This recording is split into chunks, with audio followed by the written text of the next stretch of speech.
Oh my gosh, guys, 2020, new decade. Happy New Year's, same pajama pants. I hope you guys all had a wonderful 2019. I was actually going through, those like top 9 things on Instagram.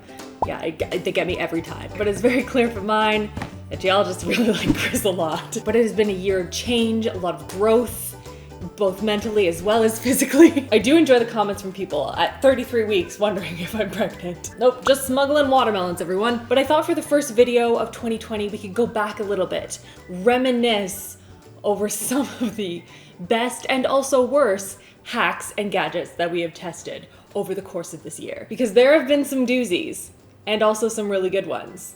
And also some that I just didn't do right. By the way, love that I haven't even addressed the stuff behind me. Just doing some renos and like testing out a whole like construction look. 2020 could be a new trend. Make sure if you haven't already to subscribe and click on the notification bell, because you know what? I'm not done testing out gadgets because I'm stubborn. So let's start with some of the good gadgets from 2019, the ones that I continue to use and I think are really great. So we're gonna start with this guy. Almost hit myself in the head with it, it's fine. This is something that I bought off of AliExpress or Wish, one of the two, though you could probably buy it off of either. And it's something where you put in a whole bunch of fresh herbs, you take this little stopper out in the back here, fill it up with some water just in the bottom part, and then you just stick it in the fridge. And I compared this to a couple of different hacks that I came across. So one like wrapping it in paper towel, another one putting it into like a glass cup with some water in it. And this one by far exceeded my expectations. It did so well. Continue to use it. Highly recommend. So you know what, let's go on to like a worse one next. So we're not like all backloading this video with a ton of negativity. So now we're gonna bring in my like lawnmower, the slap chop, the lawnmower slap chop. And this is a dicer or a mixer. It has a whole bunch of different attachments in here. So basically you pull on this guy and it rotates the either the mixer or the blades to chop or mix a whole bunch of different fruits and vegetables. And I remember testing it out with onion in a video. I'm supposed to like pull this very aggressively, or not aggressively enough. I have to stand for this. Oh, it is chopping things. Okay, gourmet. But no, alas, it failed me.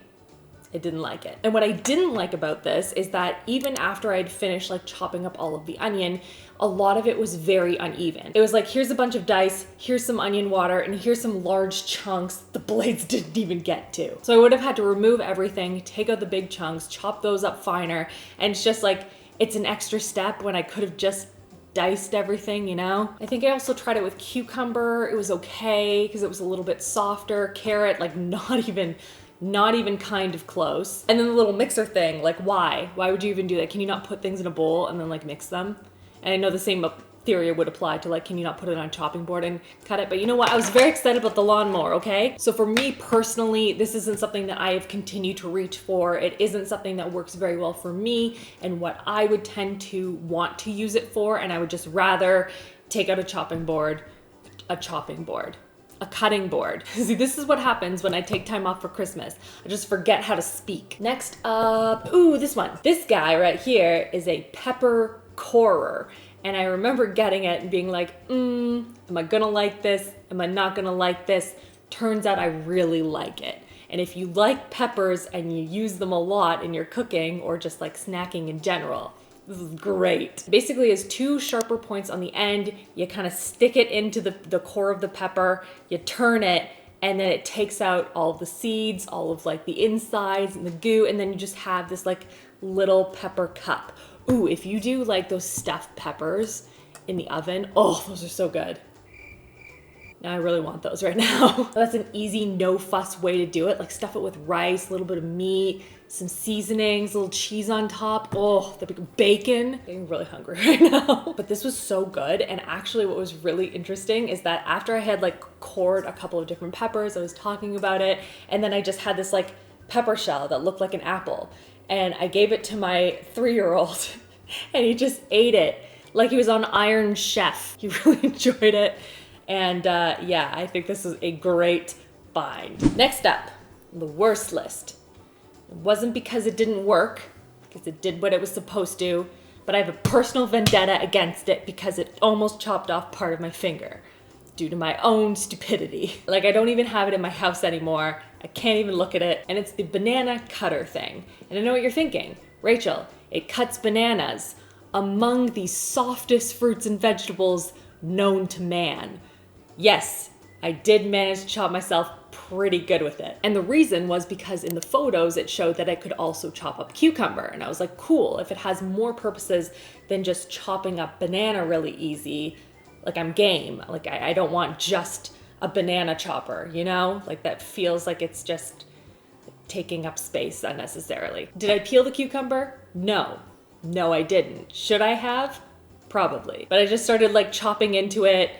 Long story short, I like chopped into my finger, and like fortunately my press-on nails that I have on more press-on nails because I'm obsessed with them. But they like full on saved my nail from having like split all the way through. It like slowed it down enough that I only got like minor wounds.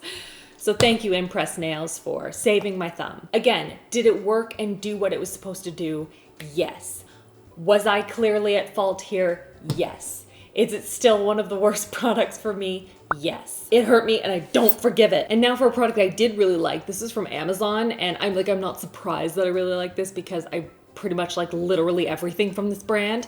It is the OXO silicone measuring cup, and this thing is phenomenal. Chris and I use it all the time when we're cooking, and it is made of silicone. It can be heated in the microwave, it can be washed really easily in the dishwasher or by hand, whatever you want, and it pours. You can like squeeze it so it pours just a little bit more precisely and you can measure everything on the side. Like it's just really well designed, and it was really highly rated, and I think it's awesome. Okay, that's all I have to say. It's a measuring cup, I don't know. And then another product, I don't have it because again, it was terrible, was this little stick product that you can use to like scrub the bottom of your pans to get them nice and clean, get rid of any grime, any rust, anything like that.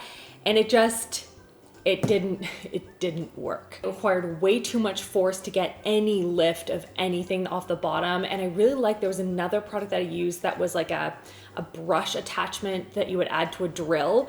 And it just made the whole process so much easier with a little bit of like baking soda. You just like drill and it like scrubs it clean. That worked great. Ooh, good timing. Hi, Christopher. Hello. I'm talking about all of the best and worst kitchen stuffs of the year. The Tulamanda year. Hello. You're getting I'm getting a turn. There we go. That's better. Hello. New year! New 2020! Year. Happy New Year, everyone. Yay! I know you weren't like part of like any of these testings of these abysmal products. Yeah. Well, some of them were good, but like some I of them tried weren't. most of them. Did you? Yeah. Which ones did you try? Oh, you tried the icing one. Yeah. You didn't Not try- on camera, like just it'd be around. Do you have like a favorite product from the kitchen? Like in general even? Just like from Oh, like, not the like kitchen? one that you tested? Yeah, but Yeah. like in general? Does it have to be gadgety? Because my favorite is the salt crock. Of course it's the salt crock. Are you sure it's not your spoon jar? The testing spoon jar is good too. Ta-da! First of all, it's pretty, but this- I just use it all the time. Yeah. And it has elevated how I cook. Being mindful of seasoning and seasoning at the right time and tasting to make sure that it's seasoned. It's made me make better food. I can attest to that. Is there a favorite video that you've been in this year? I think the basement reveal video, just because I love my office. I love my office. Everyone really liked your office. Yes, I noticed that. Thank you, everyone. You were happy for me. Thank you. They're like, yeah, D&D table. I think mine was the, it's a toss-up. I do really I like the gourmet makes when we made the gourmet Oreos. That was fun. That was really fun Yeah. because I got to be Claire for a minute. Which, by the way, for those of you that don't watch Bon Appetit on YouTube, you should go and subscribe so you know who I'm talking about. But I think the other one was probably the giant cake one. Really? Even though it fell. Even though it fell. Okay. Spoiler alert. First of all. They already watched it. It's fine. Number one. It was a cookie cake. It was a cake made of cookies. Number two, I got to reenact one of my favorite moments in Friends, which is eating the cake off the floor. So that was fun. And number three, I still got to eat the cake, even though the bottom layer fell on the floor. Not much of it fell on the floor. Yeah. Well, Thank you for your assistance. I have to continue now with the rest of these products. Wow, that was a very polite go away. Well, I mean, you can sit here. It's smooth. Okay, well, you heard the lady. Okay, bye. I love you. Oh, thank you for buying me Junior Mints. Oh, you're the best. Oh, spoiler alert for next week's video. I'm gonna eat one right now. No, I'm not. I'm gonna save it. No, I'm not. I'm gonna eat one right now. Get your chair out of here. Get out of here. But thank you for the Junior Mints, though. You're the best. The next two products really helped me step up my icing game this year. Am I still not great? Yes, but I have improved. One is the Tricolor icing coupler, and it looks like this.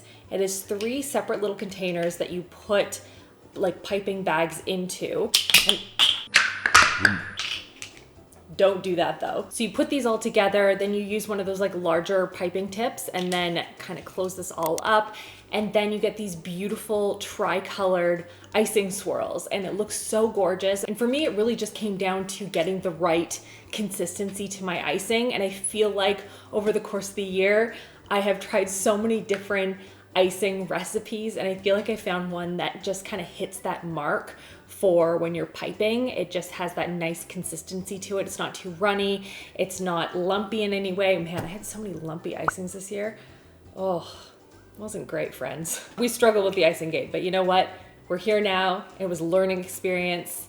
We found some good icing recipes and some tips and tricks as well. So that was all good, but this was so much fun. And if you're willing to put in that little bit of extra effort, which obviously comes with having to create 3 different colors of icings, it was super fun and it worked well. And then the other one is one that I tested out like maybe 2 weeks ago. I don't even care, I'm including it. And this is an icing pen, which I think is a really good tool if you don't do a lot of icing, but you really enjoy it, or you do it in like bulk at like Christmas time or birthdays or something like that.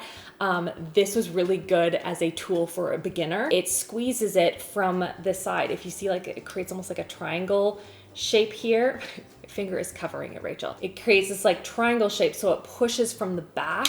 So you're not getting like blobs of icing coming out the back. And like, yes, is it important to like learn the proper technique if you're going to do this more? Absolutely. Is this a nice fail safe for someone who is a beginner that really enjoys it and gets frustrated from icing products? Yes. And I think that it's great also for kids because it just makes it a lot easier. It's less messy. So if you have kids and you want them to like be able to participate in a lot of like these fun kind of things, like this was really good. I really enjoyed this. And now that we have some of the best and worst products out of the way, let's get into the hacks. Because unsurprising, there are some really bad hacks out there, but also a couple of good ones. So let's start with a bad one. And this is one that I did when I was like testing out a whole bunch of different cake decorating hacks because I wanted to decorate cakes for my birthday. Is that so wrong? Just, I really like decorating stuff. And this hack, as it was done in the hack related video, was to take a pre-made like canned icing, stick in a couple of chunks of chocolate, microwave it, swirl it a little bit, and then dump it over a cake to get this like beautiful marble effect. And what I ended up with, yeah, no. Wasn't pretty. And so when I was reading all of your comments, a lot of you guys had some really great tips and tricks on how to adjust that hack to make it something that does actually work. So what I think I would do next time is actually make icing, because it's just better. Melt chocolate separately, pour that into the icing, swirl it, and make the icing a little bit of a runnier consistency, either with more water or more milk or something like that, just so that it can pour. Still flashbacks of that gross oil separated stuff. It